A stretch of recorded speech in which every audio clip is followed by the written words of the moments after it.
Now, let's fast forward 2024.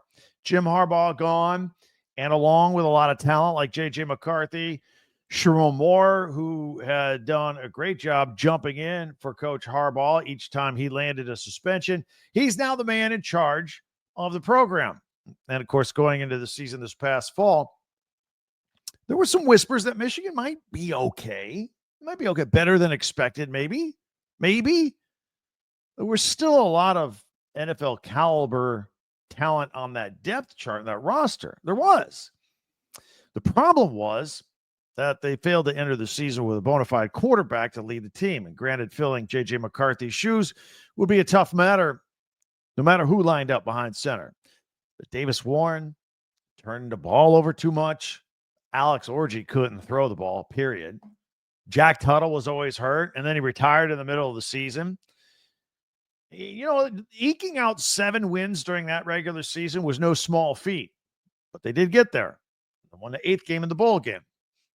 But in the end, it was a subpar season, but it was salvaged by a couple of exciting events. Of course, they got the shocking upset of their arch rival, Ohio State, eventual national champion, Ohio State, I might add. By the way, the Buckeyes, remember, were favored by 3 touchdowns in that game, and then they lost to the Wolverines. Then there was the whole flag planting thing. You remember the deal.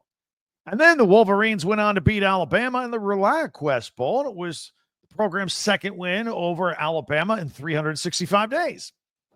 So while the Ohio State Buckeyes are enjoying their championship trophy and the Oregon Ducks are ironing their new Big Ten championship banner, Penn State is trying to put the final pieces together to take that next step into the championship. Michigan has been quietly retooling. Now, their first and biggest problem was quarterback. That's been solved. In the 11th hour, they snatched the number 1 recruit in America, Bryce Underwood, quarterback. Not the best quarterback in the country, he was, but the best recruit in the country. Snagged him from LSU. Now, the $12 million name, image, and likeness from the Oracle family certainly helped. Nothing wrong with that. Plus the kid's from Michigan. So he's ready to go. And guiding this freshman is going to be a new offensive coordinator this year for Michigan, Chip Lindsay. Chip Lindsay comes in. Recently, he had been coaching under Mac Brown at North Carolina. That included coaching Drake May, who seems to be settling in as a legitimate NFL quarterback with the Patriots. His offenses averaged at least 30 points per game in 9 of his 12 seasons in coaching and running offenses. And you may recall at North Carolina, their problem wasn't scoring points. They scored points. Their defense was horrible. They gave up like 45 points a game, it seems like, every single week. Otherwise, they would have they've done a lot better because their offense was pretty potent. So we got quarterback solved at Michigan. All right. Now let's talk about the running game, because Michigan always has a running game. That's just part of the deal. That's part of their DNA. And over the past 2 years, the Wolverines have seen guys like Blake Corum and Donovan Edwards and Caleb Mullings come and go. But even the most cautious Michigan fan had to like what they saw in the ReliaQuest Bowl with running back Jordan Marshall. Against Alabama, he ran for 100 yards, and he was the bowl game's MVP. Not bad. Next man up.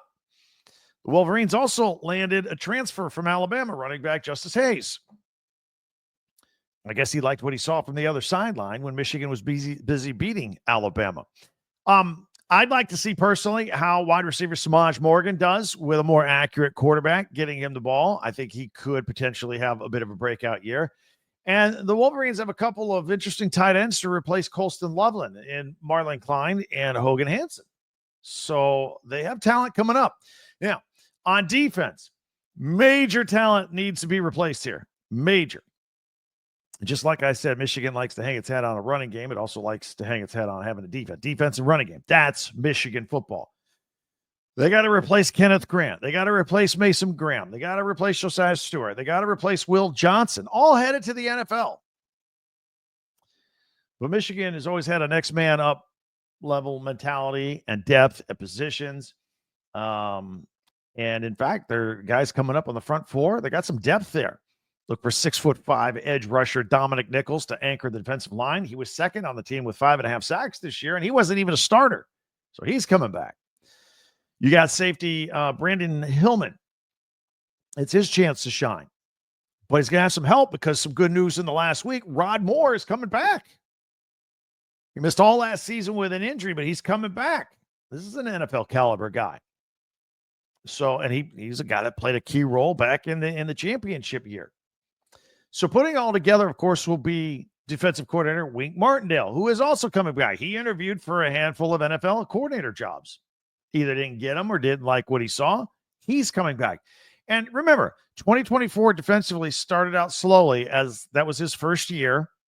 But by the end of the season, Michigan's defense was as good as anybody. They were shutting people down. He had that defense dialed in.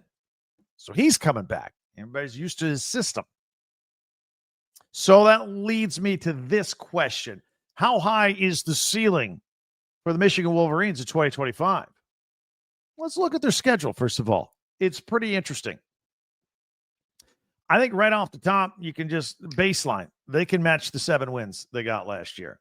They got some winnable games, New Mexico, Central Michigan, Purdue, Northwestern, and Maryland. They're nowhere near ready to compete yet. Michigan State is up and coming, and their success under Jonathan Smith is going to depend on the growth of quarterback Aiden Childs. And then there's Luke Fickell's Badgers, not really responding as quickly to him. He's now going into year 3 of this program. I'm not sure they're there yet. So right there with those games, those are potential 7 wins for the Michigan Wolverines this year. They've got road games at Oklahoma, Nebraska, and USC. That's the pivotal part of the season. Let's just say they get 2 of the 3. Michigan's at 9 wins right there.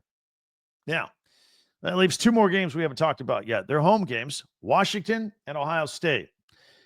If you split those 2 games, you're looking at 10 wins. 10 wins get you in the playoffs out of the Big Ten. You win them both, and you're going to be in the Big Ten championship game, taking on whomever. Plus make the playoffs. It's right there. It all depends on how quickly Underwood can develop at quarterback.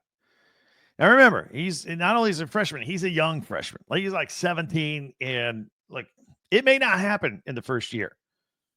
It may take all year to get comfortable. He may not even start every game. I don't know this yet. We'll find out. I'm really looking forward to watching spring football and watching him play there. But if things go the right way for Michigan and he does develop quickly and gets comfortable, sky could be the limit for this Michigan football team. Don't sleep on the Michigan Wolverines this fall. That's what I'm saying. Let's hear it from Michigan fans with comments here on YouTube. Are we a little too optimistic here? Or are we ready to go? Love your thoughts and comments on that. Hey, be sure to subscribe and follow Locked On Big Ten for free wherever you get your podcast. That way you'll get the latest episode as soon as it's available each and every day. And then if you don't mind, share, like, and follow. That really helps us out, helps you out. We're all on the same page there. Don't forget to check out our website, talkbig10.com as well. That's with the number 10, talkbig10.com. All of our podcasts go there, and there are links for you to buy some Michigan merchandise, shirts, T-shirts, hats, or your favorite Big Ten team. They're all there, right there on the website, talkbig10.com. All right, interesting story throughout this week that we've talked about here, and it got a lot of people's attention. Defensive coordinator Jim Knowles leaving Ohio State, going to Penn State. Apparently really wanted to leave Ohio State and really wanted to go to Penn State. We'll talk about that next here on Locked On Big Ten, your team every day. Super Bowl 59 is here. 1 game, 2 teams, endless possibilities.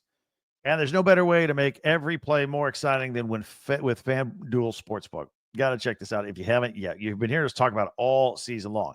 Whether you're predicting the first touchdown of the game, who's going to be the MVP, the coin toss, heads or tails, the color, the Gatorade, when they dump it on the coach, all that is right there.